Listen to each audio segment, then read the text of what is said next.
সকাল সকাল বললে ভুল হবে, তখন তো 12টা বাজেই। আমরা বের হয়ে গিয়েছি, যাব হচ্ছে রক্ষাকালী মায়ের কাছে, মাকে বিয়ের কথা বলতে। সকালের পুজোটা অনেক সকাল সকাল হয় বলে আমরা দুপুরের পুজোটাই এসে ধরি।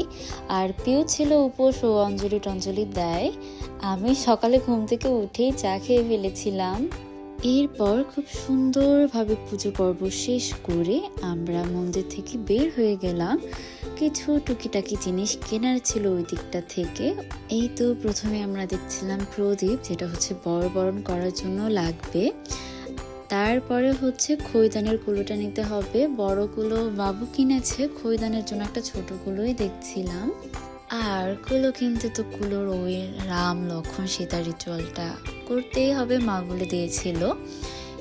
এরপরে এখান থেকে ফুলের সাজি, তারপরে হচ্ছে পাশা খেলার যে হাড়িটা, ওইগুলো নেওয়া হলো। এই ফুলের ঝুড়িটা আমার ভীষণ পছন্দ হয়েছে, আর পাশা খেলার হাড়িটা একটু বেশি বড় হয়ে গিয়েছিল। এদিকটায় হনুমানজির মন্দির আছে আমি জানতাম, কিন্তু কোথায় আছে সেটা জানতামই না। আজকে প্রথম আমি দেখতে পেলাম। আমার কথা শুনে আমার বোনের মাথা গরম হয়ে গেছে, তাই এখানে মাথা ঠান্ডা করার জন্য হনুমানের মন্ত্র জপ করতেছে। এরপরে আমরা হচ্ছে খেতে গেলাম। আমরা ওই দিন নিরামিষ খেয়েছিলাম, ওইখানে একটা নিরামিষ হোটেলে আমরা খাই। তারপরে হচ্ছে এই যে শোলার মালা কিনলাম। এরপর হচ্ছে আমার বোনের নথ টিকলি ওগুলো দেখছিলাম, যদি ওইরকম পছন্দও হচ্ছিল না, মোটামুটি একটা হয়েছিল, ওটাই নিয়েছিলাম।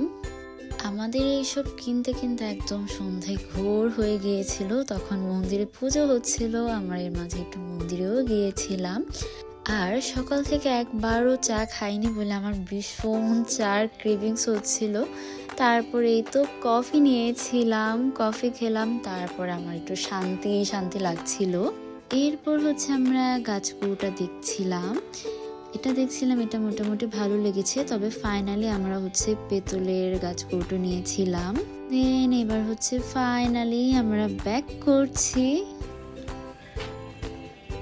হোপ সো হচ্ছে আমাদের মেয়ের লাস্ট শপিং বিয়ে। টাকা হাই। এই তো আমরা সবাই মিলে বের হয়ে গেলাম। প্ল্যান হচ্ছে আগে খাবো, তারপরে হচ্ছে শপিং এ যাব। রান্না বান্না এই 2-3 দিন ধরে একদমই করা হচ্ছে না। এই বাইরে সারা দিন শপিং করতে করতে শেষ হয়ে যায়, বাইরে বাইরেই খাওয়া দাওয়া হচ্ছিল। আর আমরা এই সকাল সকাল মোরগ পোলাও নিয়েছিলাম। সকালও না আবার দুপুরও না, তখন 11:30 মতো বাজে। এই খানা দানার পর্ব চুকে আমি আমার ভালোবাসার চা নিয়ে বসলাম, যেটা ছাড়া তো আমার চলেই না। চা খাওয়ার পর আমার ভীষণ শান্তি শান্তি লাগছিল। তারপরে আমি আর পিউ চলে গেলাম শপিং করার জন্য। টুকিটাকি যা কিছু আছে আজকে হচ্ছে শেষ করতে হবে সব কিছু।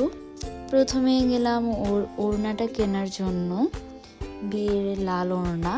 আশীর্বাদের সময় ওড়নাটাও এই দোকান থেকেই নেওয়া হয়েছিল, আমরা বিয়ের ওড়নাটাও এখান থেকেই নিয়েছি। এর মাঝে আরও এদিক সেদিক করে অনেক কিছু কেনাকাটা করে এই বিকেল বেলায় আবার গেলাম চা খাওয়ার জন্য। মানে চা ছাড়া তো আমার কেমন যেন লাগে, অসহায় ফিল হয়। তারপরে এই তো এখানে একটু আয়েশ করে আমি চা খাচ্ছিলাম, আর পিউ দেখে নিচ্ছিল আর কি বাকি আছে, আর কি কেনা হলো।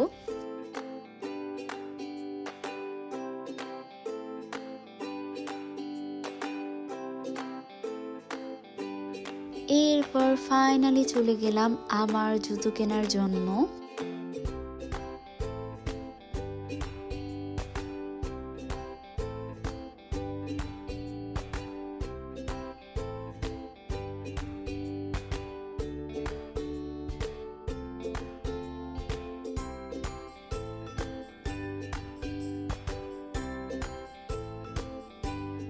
এরপর যে কাস্টমাইজ মালা বানাতে দেওয়া হয়েছিল ওইগুলো নিয়ে কিছু শাড়ি কালেক্ট করার ছিল, এগুলো কালেক্ট করে চা খেয়ে বাসায় ফিরলাম ফাইনালি। এই হচ্ছে আমাদের অবস্থা। মানে কয়টা ব্যাগ হয়েছে টোটাল? 10টা। 10টা ব্যাগ হয়েছে। এই 10টা ব্যাগের মধ্যে আমার সিঙ্গেল কোনো কিছু নাই। হ্যালো হ্যালো ম্যাডাম, বিয়ের কোণে এই টাকা টাকা, ওই চুপ চুপ। আরে টাইম যাইতেছে ভিডিওতে আমার। এরপরে সারা দুনিয়ার জিনিসপত্র নিয়ে সিএনজি করে আমরা যাচ্ছিলাম কমলাপুরের উদ্দেশ্যে, আমাদের সন্ধ্যার ট্রেন। আমার তো আবার আসতে হবে ঢাকা, ভেবেছিলাম একবারেই চলে যাব, কিন্তু তার হলো না। আমার কোনো জিনিসপত্রই গুছিয়ে নেওয়া হয়নি, আর তার উপর অনেক কিছু এখনো কেনা বাকি।